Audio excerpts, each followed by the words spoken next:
ಕೋಗಿಲ್ ಬನದ ಬಳಿ head constable bike skid, ರಸ್ತೆ ಹದಗೆಟ್ಟ ಹಿನ್ನೆಲೆ ಮತ್ತೊಂದು ಅಪಘಾತ. ದುರಸ್ತಿ ಕಾರ್ಯಕ್ಕೆ ಸ್ಥಳೀಯರ ಆಕ್ರೋಶ.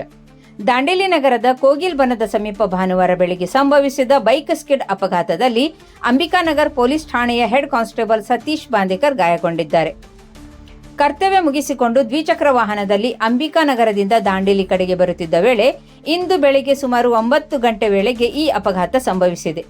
ರಸ್ತೆ ಹದಗೆಟ್ಟಿರುವ ಕಾರಣ ಬೈಕ್ ನಿಯಂತ್ರಣ ತಪ್ಪಿ ಸ್ಕಿಡ್ ಆಗಿರುವುದಾಗಿ ತಿಳಿದು ಬಂದಿದೆ. ಅಪಘಾತದಲ್ಲಿ ಗಾಯಗೊಂಡ ಸತೀಶ್ ಬಾಂದೇಕರ್ ಅವರಿಗೆ ಸ್ಥಳೀಯರು ತಕ್ಷಣ ನೇರವಾಗಿ 112 ವಾಹನದ ಮೂಲಕ ದಾಂಡೇಲಿಯ ಸಾರ್ವಜನಿಕ ಆಸ್ಪತ್ರೆಗೆ ದಾಖಲಿಸಿ ಚಿಕಿತ್ಸೆ ಕೊಡಿಸಲಾಗಿದೆ. ದಾಂಡೇಲಿ ಹಾಗೂ ಅಂಬಿಕಾನಗರ್ ಸಂಪರ್ಕ ರಸ್ತೆಯ ದುಸ್ಥಿತಿಯಿಂದಾಗಿ ಈ ಭಾಗದಲ್ಲಿ ಪದೇ ಪದೇ ಅಪಘಾತಗಳು ಸಂಭವಿಸುತ್ತಿವೆ ಎಂದು ಸ್ಥಳೀಯರು ಆಕ್ರೋಶ ವ್ಯಕ್ತಪಡಿಸಿದ್ದಾರೆ. ರಸ್ತೆ ದುರಸ್ತಿ ಮಾಡುವಂತೆ ಹಲವು ಬಾರಿ ಮಾಧ್ಯಮಗಳ ಮೂಲಕ ಹಾಗೂ ಅಧಿಕಾರಿಗಳಿಗೆ ಮನವಿ ಸಲ್ಲಿಸಿದರೂ ಯಾವುದೇ ಕ್ರಮ ಕೈಗೊಳ್ಳಲಾಗಿಲ್ಲ ಎಂದು ಆರೋಪಿಸಲಾಗಿದೆ.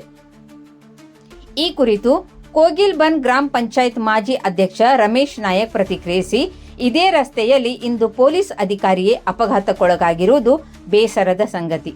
ಸಂಬಂಧಪಟ್ಟ ಅಧಿಕಾರಿಗಳು ತಕ್ಷಣ ರಸ್ತೆ ದುರಸ್ತಿ ಕಾರ್ಯ ಕೈಗೊಳ್ಳಬೇಕು ಎಂದು ಆಗ್ರಹಿಸಿದ್ದಾರೆ. ಸರ್, ತಮ್ಮ ಹೆಸರು? ಪ್ರಶಾಂತ್ ಅಂತ. ಪ್ರಶಾಂತ್, ಎಷ್ಟು ಗಂಟೆಗೆ ಆಯ್ತು? ಈಗ ಒಂದು ಅರ್ಧ ಗಂಟೆ ಹಿಂದ್ಗಡೆ ಸರ್. ಹೌದಾ? ಹೇಗ್ ಬಿದ್ರು ಸರ್ ಅವರು?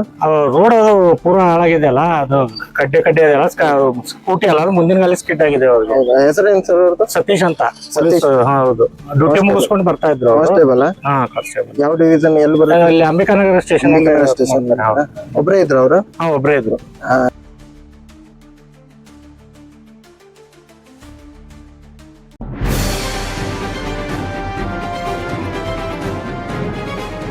ಇದು ಖಾಲಿ ಡಿಜಿಟಲ್ ವಾಹಿನಿ, ಸತ್ಯ ಮತ್ತು ಸ್ಪಷ್ಟ ಸುದ್ದಿ.